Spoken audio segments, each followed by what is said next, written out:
Assalamualaikum warahmatullahi wabarakatuh. Halo sobat-sobat Mukibiners, mari kita bahas perampasan dan pemusnahan leluhur Nusantara berbalut HAIL, kota, dan politik simbol, legitimasi ideologis melalui penjajahan kultural. Fenomena HAIL di berbagai kota, Tegal, Gresik, Solo dan lainnya, tidak lagi bisa dibaca semata sebagai ekspresi spiritual umat. Ketika nama-nama kota tersebut secara sistematis dilekatkan pada figur atau tradisi yang menyimpan problem ideologis, kita sedang berhadapan dengan operasi simbolik penggunaan ruang kultural untuk memproduksi legitimasi religius.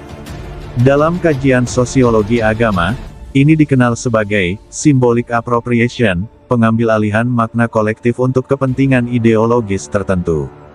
Kota bukan sekadar lokasi geografis.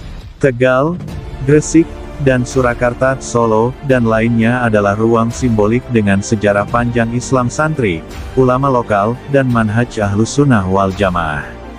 Nama kota-kota ini memikul modal kultural yang kuat, kepercayaan publik, memori kolektif, dan identitas keagamaan. Ketika HAIL dilekatkan dengan embel-embel kota, HAIL Tegal, HAIL Gresik, HAIL Solo, yang sedang diproduksi bukan sekadar acara, melainkan pesan ideologis tersirat, bahwa ajaran dan figur yang dihauli adalah representasi sah dari Islam lokal kota tersebut. Disinilah problemnya. HAIL dalam tradisi Nahdlatul Ulama, NU, bukan ritual netral. Ia adalah tindakan simbolik bermuatan pengakuan. Menghauli seseorang berarti mengafirmasi akidahnya, melegitimasi ajarannya, dan mengesahkan otoritas moralnya di hadapan publik.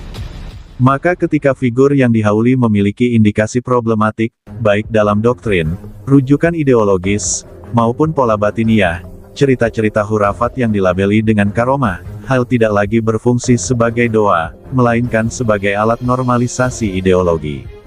Pelekatan nama kota memperkuat efek ini. Jamaah awam tidak membaca teks, sanad, atau peta ideologi, mereka membaca simbol. Kota menjadi prosi legitimasi. Dengan kata lain, yang berbicara bukan dalil, melainkan reputasi kultural kota. Inilah yang oleh kajian budaya disebut sebagai penjajahan kultural colonization, bukan dengan senjata, tetapi dengan simbol, ritual, dan repetisi. Pola ini konsisten. Di Tegal, Gresik, dan terutama Solo, HAIL berskala besar menghadirkan konstruksi visual dan naratif yang sama, keramaian sebagai kebenaran, massa sebagai dalil, dan emosi sebagai pengganti argumen. Dalam kondisi seperti ini, kritik ilmiah mudah dilabeli sebagai fitnah, karena yang diserang bukan argumen, melainkan identitas kolektif kota dan jamaahnya. Inilah mekanisme defensive identity yang bekerja, membela simbol karena simbol telah menjadi bagian dari diri. Lebih jauh, praktik ini menghasilkan efek jangka panjang yang serius, seperti yang pernah disinggung dalam artikel sebelumnya. Bisa jadi, hari ini HAIL diterima tanpa kritik, besok literatur pendukung dibaca tanpa filter, lusa ajaran bermasalah dinormalisasi sebagai bagian dari tradisi lokal, dan ini tampaknya mulai berproses. Pada tahap ini, kota tidak lagi menjadi subjek budaya, melainkan objek ideologisasi. Islam santri tidak dikembangkan, tetapi dipinjam namanya untuk kepentingan lain. Yang membuat situasi ini berbahaya adalah sifatnya yang senyap. Tidak ada deklarasi ideologi, tidak ada debat terbuka. Yang ada hanya ritual, poster, dan narasi emosional. Namun justru disitulah legitimasi bekerja paling efektif. Dalam teori hegemoni kultural, dominasi paling kuat adalah dominasi yang tidak terasa sebagai dominasi. Karena itu, kritik terhadap HAIL semacam ini bukan anti kota, bukan anti tradisi, dan bukan anti ulama. Ia adalah pembelaan terhadap otonomi kultural kota dan integritas manhaj keilmuan NU. Kota-kota simbol negara dan di sana juga banyak santri NU. Tidak boleh direduksi menjadi merek legitimasi ideologi dan nasab yang tidak valid secara ilmiah.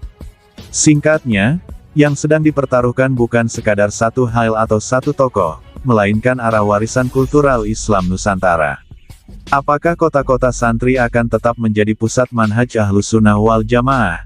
atau berubah menjadi panggung simbolik bagi penjajahan ideologis, pengokohan nasab palsu yang dibungkus ritual. Dan sejarah mencatat satu hal dengan konsisten. Ketika simbol dibiarkan tanpa kritik, ia akan menjajah kesadaran. Waalaikumsalam warahmatullahi wabarakatuh.